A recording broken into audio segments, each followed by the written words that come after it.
ओम नमो भगवते वासुदेवाय। ओम श्री बृहस्पति नमः। प्रिय श्रोताओं, आज गुरुवार यानी बृहस्पतिवार के दिन सुनिए बृहस्पति देवता की संपूर्ण कथा और आरती। प्राचीन समय की बात है। एक बड़ा प्रतापी और दानी राजा था। वह प्रत्येक गुरुवार को व्रत रखता और पूजन करता था। ये बात उसकी रानी को अच्छी नहीं लगती थी। न वह व्रत करती और न ही किसी को एक पैसा भी दान में देती। राजा को भी वह ऐसा करने से मना किया करती। एक समय की बात है कि राजा शिकार खेलने वन को चले गए। घर पर रानी और दासी थी। उसी समय गुरु बृहस्पति साधु का रूप धारण कर राजा के दरवाजे पर भिक्षा मांगने आए। साधु ने रानी से भिक्षा मांगी तो वह कहने लगी, हे साधु महाराज, मैं इस दान और पुण्य से तंग आ गई हूँ। आप कोई ऐसा उपाय बताएं जिससे ये सारा धन नष्ट हो जाए और मैं आराम से रह सकूं। साधु रूपी बृहस्पति देव ने कहा, हे देवी, तुम बड़ी विचित्र हो। संतान और धन से भी कोई दुखी होता है।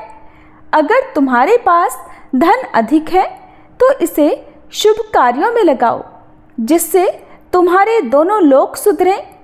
परंतु साधु की इन बातों से रानी खुश नहीं हुई। उसने कहा, मुझे ऐसे धन की आवश्यकता नहीं जिसे मैं अन्य लोगों को दान दूं और जिसको संभालने में ही मेरा सारा समय नष्ट हो जाए। साधु ने कहा, यदि तुम्हारी ऐसी ही इच्छा है तो जैसा मैं तुम्हें बताता हूँ तुम वैसा ही करना। बृहस्पतिवार के दिन घर को गोबर से लीपना, अपने केशों को पीली मिट्टी से धोना, केशों को धोते समय स्नान करना और राजा से दाढ़ी बनवाने को कहना, भोजन में मांस मदिरा खाना, कपड़ा धोबी के यहाँ धुलने डालना। इस प्रकार 7 बृहस्पतिवार करने से तुम्हारा सारा धन नष्ट हो जाएगा। ऐसा कहकर साधु बने बृहस्पति देव अंतर्ध्यान हो गए। फिर साधु के कहे अनुसार करते हुए रानी को केवल 3 बृहस्पतिवार ही बीते थे कि उसकी समस्त धन संपत्ति नष्ट हो गई। भोजन के लिए परिवार तरसने लगा। एक दिन राजा रानी से बोला, हे रानी, तुम यहीं रहो, मैं दूसरे देश को जाता हूँ क्योंकि यहाँ पर मुझे सभी जानते हैं, इसलिए मैं यहाँ कोई छोटा कार्य नहीं कर सकता। ऐसा कहकर राजा परदेश चला गया। वहाँ वह जंगल से लकड़ी काट कर लाता और शहर में बेचता। इस तरह वह अपना जीवन व्यतीत करने लगा। इधर राजा के बिना रानी और दासी दुखी रहने लगी। एक समय जब रानी और दासियों को 7 दिन बिना भोजन के रहना पड़ा तो रानी ने अपनी दासी से कहा, हे दासी, पास ही के नगर में मेरी बहन रहती है। वह बड़ी धनवान है। तू उसके पास जा और कुछ ले आ ताकि थोड़ी बहुत गुजर बसर हो जाए। दासी रानी की बहन के पास गई। उस दिन बृहस्पतिवार था। रानी की बहन उस समय बृहस्पतिवार की कथा सुन रही थी। दासी ने रानी की बहन को अपनी रानी का संदेश दिया, लेकिन रानी की बहन ने कोई उत्तर नहीं दिया। जब दासी को रानी की बहन से कोई उत्तर नहीं मिला तो वह बहुत दुखी हुई। उसे क्रोध भी आया। दासी ने वापस आकर रानी को सारी बात बता दी। सुनकर रानी ने अपने भाग्य को कोसा। उधर रानी की बहन ने सोचा कि मेरी बहन की दासी आई थी, परंतु मैं उससे नहीं बोली, इससे वह बहुत दुखी हुई होगी। कथा सुनकर और पूजन समाप्त कर वह अपनी बहन के घर गई और कहने लगी, हे बहन, मैं बृहस्पतिवार का व्रत कर रही थी। तुम्हारी दासी गई थी, परंतु जब तक कथा होती है तब तक न उठते हैं और न बोलते हैं, इसलिए मैं नहीं बोली। कहो दासी क्यों गई थी? रानी बोली, बहन, हमारे घर अनाज नहीं था। ऐसा कहते कहते रानी की आंखें भर आई। उसने दासियों समेत भूखा रहने की बात भी अपनी बहन को बता दी। रानी की बहन बोली, बहन देखो, बृहस्पति देव सबकी मनोकामना पूर्ण करते हैं। देखो, शायद तुम्हारे घर में अनाज रखा हो। ये सुनकर दासी घर के भीतर गई तो वहां उसे एक घड़ा अनाज का भरा मिल गया। उसे बड़ी हैरानी हुई क्योंकि उसने एक एक बर्तन देख लिया था। उसने बाहर आकर रानी को बताया। दासी रानी से कहने लगी, हे रानी, जब हमको अन्न नहीं मिलता तो हम व्रत ही तो करते हैं, इसलिए क्यों ना इनसे व्रत की कथा और विधि पूछ ली जाए, हम भी व्रत किया करेंगे। दासी के कहने पर रानी ने अपनी बहन से बृहस्पतिवार व्रत के बारे में पूछा। उसकी बहन ने बताया, बृहस्पतिवार के व्रत में चने की दाल और मुनक्का से विष्णु भगवान का केले की जड़ में पूजन करें और दीपक जलाएं, पीला भोजन करें और कथा सुने। इससे गुरु भगवान बृहस्पति प्रसन्न होते हैं, समस्त मनोकामनाएं पूर्ण करते हैं। फिर व्रत और पूजन की विधि बताकर रानी की बहन अपने घर लौट गई। अब रानी और दासी दोनों ने निश्चय किया कि बृहस्पति देव भगवान का पूजन अवश्य करेंगी। 7 दिनों बाद जब बृहस्पतिवार आया तो उन्होंने व्रत रखा। घुड़साल से जाकर चना और गुड़ बीन लाई और उसकी दाल से केले की जड़ और विष्णु भगवान का पूजन किया। अब पीला भोजन कहाँ से आए? दोनों बड़ी दुखी हुई, परंतु उन्होंने व्रत किया था, इसलिए बृहस्पति देव भगवान प्रसन्न थे। वे एक साधारण व्यक्ति के रूप में 2 थालों में सुंदर पीला भोजन लेकर आए और दासी को देकर बोले, हे दासी, ये भोजन तुम्हारे लिए और तुम्हारी रानी के लिए है, इसे तुम दोनों ग्रहण करना। दासी भोजन पाकर बहुत प्रसन्न हुई। उसने रानी को सारी बात बताई। उसके बाद से वे प्रत्येक बृहस्पतिवार को बृहस्पति देव का व्रत और पूजन करने लगी। बृहस्पति भगवान की कृपा से उनके पास धन हो गया, परंतु अब रानी फिर पहले की तरह आलस्य करने लगी। तब दासी बोली, देखो रानी, तुम पहले भी इसी प्रकार आलस्य करती थी, तुम्हें धन के रखने में कष्ट होता था, इसी कारण सभी धन नष्ट हो गया। अब बृहस्पति देव की कृपा से हमें धन मिला है तो फिर तुम्हें आलस्य होता है। बड़ी मुश्किलों के बाद हमने ये धन पाया है, इसलिए हमें दान पुण्य करना चाहिए। अब तुम भूखे मनुष्यों को भोजन कराओ, प्याऊ लगवाओ, ब्राह्मणों को दान दो, कुआं, तालाब, बावड़ी आदि का निर्माण करवाओ, मंदिर पाठशाला बनवाकर ज्ञान दान दो, कुंवारी कन्याओं का विवाह करवाओ, अर्थात धन को शुभ कार्यों में खर्च करो, जिससे तुम्हारे कुल का यश बढ़े और स्वर्ग प्राप्त हो और पितर प्रसन्न हो। दासी की बात मानकर रानी शुभ कर्म करने लगी। उसका यश फैलने लगा। एक दिन रानी और दासी आपस में विचार करने लगी कि न जाने राजा किस दशा में होंगे। उनकी कोई खोज खबर भी नहीं है। उन्होंने श्रद्धापूर्वक बृहस्पति भगवान से प्रार्थना की कि राजा जहाँ कहीं भी हो शीघ्र वापस आ जाए। उधर राजा परदेश में बहुत दुखी रहने लगा।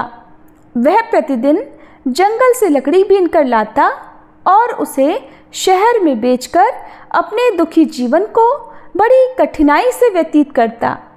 एक दिन दुखी होकर अपनी पुरानी बातों को याद करके वह रोने लगा और उदास हो गया।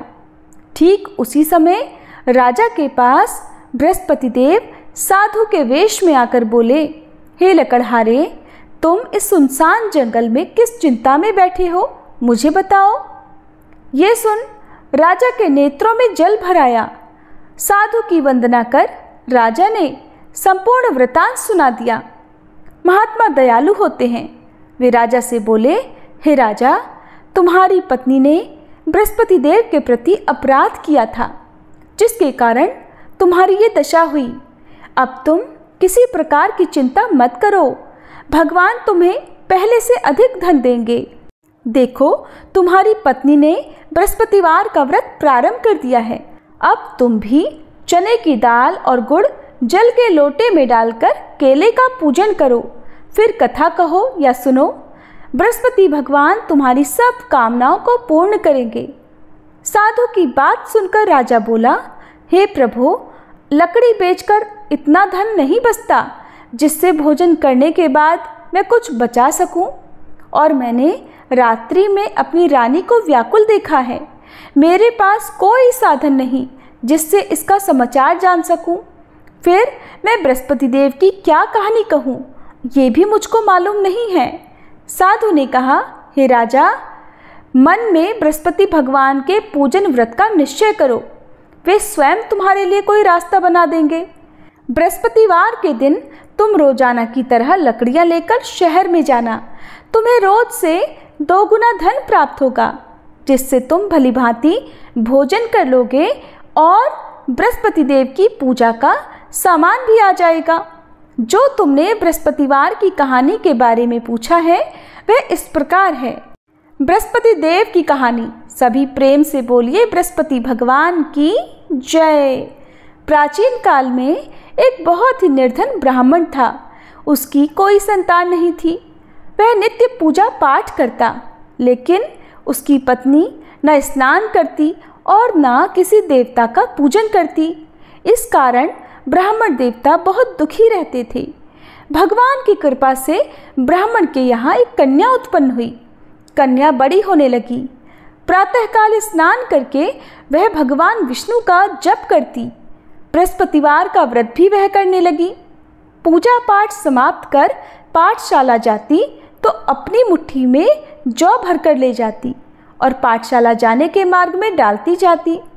लौटते समय वही जौ सोने के हो जाते तो उनको बीनकर घर ले आती। एक दिन वह बालिका सूप में उन सोने के जौ को फटक कर साफ कर रही थी कि तभी उसकी माँ ने देख लिया और कहा, हे बेटी, सोने के जौ को फटकने के लिए सोने का सूप भी तो होना चाहिए। दूसरे दिन गुरुवार था। कन्या ने व्रत रखा और बृहस्पति देव से सोने का सूप देने की प्रार्थना की। बृहस्पति देव ने उसकी प्रार्थना स्वीकार कर ली। रोजाना की तरह वह कन्या जौ फैलाती हुई पाठशाला चली गई। पाठशाला से लौटकर जब वह जौ बीन रही थी तो बृहस्पति देव की कृपा से उसे सोने का सूप मिला। उसे वह घर ले आई और उससे जौ साफ करने लगी, परंतु उसकी माँ का वही ढंग रहा। एक दिन की बात है, कन्या सोने के सूप में जब जौ साफ कर रही थी, उसी समय उस नगर का राजकुमार वहां से निकला। कन्या के रूप को देखकर वह उस पर मोहित हो गया। राजमहल आकर वह भोजन तथा जल त्याग कर उदास होकर लेट गया। राजा को जब राजकुमार द्वारा अन्न जल त्यागने का समाचार प्राप्त हुआ तो अपने मंत्रियों के साथ वह अपने पुत्र के पास गया और कारण पूछा। राजकुमार ने राजा को उस लड़की के घर का पता भी बता दिया। मंत्री उस लड़की के घर गया। मंत्री ने ब्राह्मण के समक्ष राजा की ओर से निवेदन किया और फिर जिसे ब्राह्मण देवता ने स्वीकार कर लिया। फिर कुछ ही दिनों के बाद ब्राह्मण की कन्या का विवाह राजकुमार के साथ संपन्न हो गया। इधर कन्या के घर से जाते ही ब्राह्मण के घर में पहले की तरह गरीबी का निवास हो गया। एक दिन दुखी होकर ब्राह्मण अपनी पुत्री से मिलने गए। पुत्री ने पिता की अवस्था को देखा और अपनी माँ का समाचार पूछा। ब्राह्मण देवता ने सभी हाल कह सुनाया। कन्या ने बहुत सा धन देकर अपने पिता को विदा कर दिया, लेकिन कुछ दिनों के बाद फिर वही हाल हो गया। ब्राह्मण फिर अपनी कन्या के यहाँ गया और सभी हाल कह सुनाया तो पुत्री कहने लगी, हे पिताजी, अब की बार आप माताजी को यहाँ लिवा लाओ। मैं उन्हें वह विधि बता दूंगी जिससे गरीबी दूर हो जाए। ब्राह्मण देवता अपनी पत्नी को साथ लेकर अपनी पुत्री के पास राजमहल पहुँचे तो पुत्री अपनी माँ को समझाने लगी, हे माँ, तुम प्रातःकाल स्नान आदि करके विष्णु भगवान का पूजन करो तो सब दरिद्रता दूर हो जाएगी। परंतु उसकी माँ ने उसकी एक बात भी नहीं मानी। वह तो प्रातःकाल उठकर अपनी पुत्री का बचा जूठन खा लेती थी। एक दिन उसकी पुत्री को बहुत गुस्सा आया। उसने अपनी माँ को एक कोठरी में बंद कर दिया। प्रातः उसे स्नान आदि करा के पूजा पाठ करवाया तो उसकी माँ की बुद्धि ठीक हो गई। इसके बाद वह नियम से पूजा पाठ करने और प्रत्येक बृहस्पतिवार को व्रत रखने लगी। इस व्रत के प्रभाव से मृत्यु के बाद वह स्वर्ग को गई। वह ब्राह्मण देवता भी सुखपूर्वक इस लोक का सुख भोग कर स्वर्ग को प्राप्त हुए। इस तरह कहानी कहकर साधु देवता वहीं आलोप हो गए। प्रेम से बोलिए बृहस्पति देवता की जय। धीरे धीरे समय व्यतीत होने पर फिर बृहस्पतिवार का दिन आया। राजा जंगल से लकड़ी काटकर शहर में बेचने गया। उसे उस दिन और दिनों से अधिक धन मिला। राजा ने गुड़ चने आदि लाकर बृहस्पतिवार का व्रत किया। उस दिन से उसके सभी क्लेश दूर हुए। परंतु जब अगला गुरुवार का दिन आया तो वह बृहस्पतिवार का व्रत करना भूल गया। इस कारण बृहस्पति भगवान नाराज हो गए। उस दिन उस नगर के राजा ने विशाल यज्ञ का आयोजन किया था। उसने अपने समस्त राज्य में घोषणा करवा दी कि समस्त जनता मेरे यहाँ भोजन करने आवे, किसी के घर चूल्हा ना जले। जो इस आज्ञा को नहीं मानेगा उसको फांसी की सजा दी जाएगी। राजा की आज्ञा अनुसार राज्य के सभी लोग राजा के भोज में सम्मिलित हुए। लेकिन लकड़हारा कुछ देर से पहुंचा, इसलिए राजा उसको अपने साथ महल में ले गए। जब राजा लकड़हारे को भोजन करा रहे थे तो रानी की दृष्टि उस खूंटी पर पड़ी जिस पर उसका हार लटका हुआ था। उसे हार खूंटी पर लटका दिखाई नहीं दिया। रानी को निश्चय हो गया कि मेरा हार इस लकड़हारे ने ही चुरा लिया है, और उसी समय सैनिक बुलवाकर लकड़हारे को जेल में डलवा दिया। लकड़हारा जेल में विचार करने लगा कि न जाने कौन से पूर्व जन्म के कर्म से मुझे ये दुख प्राप्त हुआ है, और जंगल में मिले साधु को याद करने लगा। तत्काल बृहस्पति देव साधु के रूप में प्रकट हो गए और कहने लगे, अरे मूर्ख, तूने बृहस्पति देव की कथा नहीं की, इसी कारण तुझे दुख प्राप्त हुआ है। अब चिंता मत कर, बृहस्पतिवार के दिन जेल खाने के दरवाजे पर तुझे 4 पैसे पड़े मिलेंगे। उनसे तू बृहस्पति देव की पूजा करना, तेरे सभी कष्ट दूर हो जाएंगे। अगले बृहस्पतिवार उसे जेल के द्वार पर 4 पैसे मिले। राजा ने पूजा का सामान मंगवाकर कथा कही और प्रसाद बांटा। उसी रात्रि में बृहस्पति देव ने उस नगर के राजा को स्वप्न में कहा, हे राजा, तूने जिसे जेल में बंद किया है उसे कल छोड़ देना, वह निर्दोष है। राजा प्रातःकाल उठा और खूंटी पर हार देखकर लकड़हारे को बुलाकर क्षमा मांगी। राजा के योग्य सुंदर वस्त्र आभूषण भेंट कर उसे विदा कर दिया। गुरुदेव की आज्ञा अनुसार राजा अपने नगर को चल दिया। राजा जब नगर के निकट पहुंचा तो उसे बड़ा ही आश्चर्य हुआ, क्योंकि नगर में पहले से अधिक बाग, तालाब और कुएं तथा बहुत सी धर्मशालाएं, मंदिर आदि बने हुए थे। राजा ने पूछा कि ये किसका बाग और धर्मशाला है? तब नगर के सभी लोग कहने लगे कि ये सब रानी और दासी द्वारा बनवाए गए हैं। राजा को आश्चर्य हुआ और गुस्सा भी आया कि उसकी अनुपस्थिति में रानी के पास इतना धन कहाँ से आया होगा। जब रानी ने ये समाचार सुना कि राजा आ रहे हैं तो उसने अपनी दासी से कहा, हे दासी, देख, राजा हमको कितनी बुरी हालत में छोड़ गए थे। वो हमारी ऐसी हालत देखकर लौट न जाएं, इसलिए तू दरवाजे पर खड़ी हो जा। रानी की आज्ञा अनुसार दासी दरवाजे पर खड़ी हो गई, और जब राजा आए तो उन्हें अपने साथ महल में लिवा लाई। तब राजा ने क्रोध करके अपनी तलवार निकाली और पूछने लगा, बताओ, ये धन तुम्हें कैसे प्राप्त हुआ है? तब रानी ने सारी कथा कह सुनाई। राजा ने निश्चय किया कि मैं प्रत्येक दिन में 3 बार कथा करूँगा और रोज व्रत किया करूँगा। अब तो हर समय राजा के दुपट्टे में चने की दाल बंधी रहती और वह दिन में 3 बार कथा कहता। एक दिन राजा ने विचार किया कि चलो अपनी बहन के यहाँ हो आऊं। इस तरह का निश्चय कर राजा घोड़े पर सवार हो अपनी बहन के यहाँ चल दिया। मार्ग में उसने देखा कि कुछ आदमी एक मुर्दे को लिए जा रहे हैं। उन्हें रोक कर राजा कहने लगा, अरे भाइयों, मेरी बृहस्पति की कथा सुन लो। वे बोले, लो, हमारा तो आदमी मर गया है, इसको अपनी कथा की पड़ी है।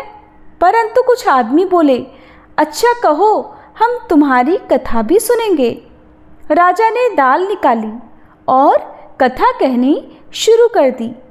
जब कथा आधी हुई थी तो मुर्दा हिलने लगा और जब कथा समाप्त हुई तो राम राम करके वह मनुष्य खड़ा हो गया। राजा आगे बढ़ा। उसे चलते चलते शाम हो गई। आगे मार्ग में उसे एक किसान खेत में हल चलाता मिला। राजा ने उससे कथा सुनने का आग्रह किया तो वह किसान बोला, मैं जब तक तेरी कथा सुनूंगा तब तक 4 हरैया जोत लूंगा। जा, तू अपनी कथा किसी और को सुनाना। इस प्रकार किसान ने कथा सुनने के लिए मना कर दिया। राजा आगे चल पड़ा। राजा के हटते ही बैल पछाड़ खाकर गिर गए और किसान के पेट में बहुत जोर से दर्द होने लगा। उसी समय किसान की माँ रोटी लेकर आई। उसने जब देखा तो अपने पुत्र से सब हाल पूछा। बेटे ने सभी हाल बता दिया। बुढ़िया दौड़ी दौड़ी उस घुड़सवार के पास गई और उससे बोली, बेटा, मैं तेरी कथा सुनूंगी, तू अपनी कथा मेरे खेत पर ही चलकर कहना। राजा ने लौटकर बुढ़िया के खेत पर जाकर कथा कही, जिसको सुनते ही बैल खड़े हो गए और किसान के पेट का दर्द भी बंद हो गया। अब राजा अपनी बहन के घर पहुंच गया। बहन ने भाई की खूब मेहमानी की। दूसरे दिन प्रातःकाल राजा जागा तो वह देखने लगा कि सब लोग भोजन कर रहे हैं। राजा ने अपनी बहन से पूछा कि ऐसा कोई मनुष्य है जिसने भोजन ना किया हो, जो मेरी बृहस्पतिवार की कथा सुन ले। बहन बोली, हे भैया, ये देश ऐसा ही है। यहाँ के लोग पहले भोजन करते हैं, बाद में अन्य काम करते हैं। फिर वह एक कुम्हार के घर गई जिसका लड़का बीमार था। उसे पता चला कि उसके यहाँ 3 दिन से किसी ने भोजन नहीं किया है। रानी ने अपने भाई की कथा सुनने के लिए कुम्हार से कहा तो वह तैयार हो गया। राजा ने जाकर बृहस्पतिवार की कथा कही, जिसको सुनकर उसका लड़का ठीक हो गया। अब तो राजा की प्रशंसा होने लगी। एक दिन राजा ने अपनी बहन से कहा, हे बहन, मैं अब अपने घर जाऊंगा, तुम भी तैयार हो जाओ। राजा की बहन ने अपनी सास से अपने भाई के साथ जाने की आज्ञा मांगी।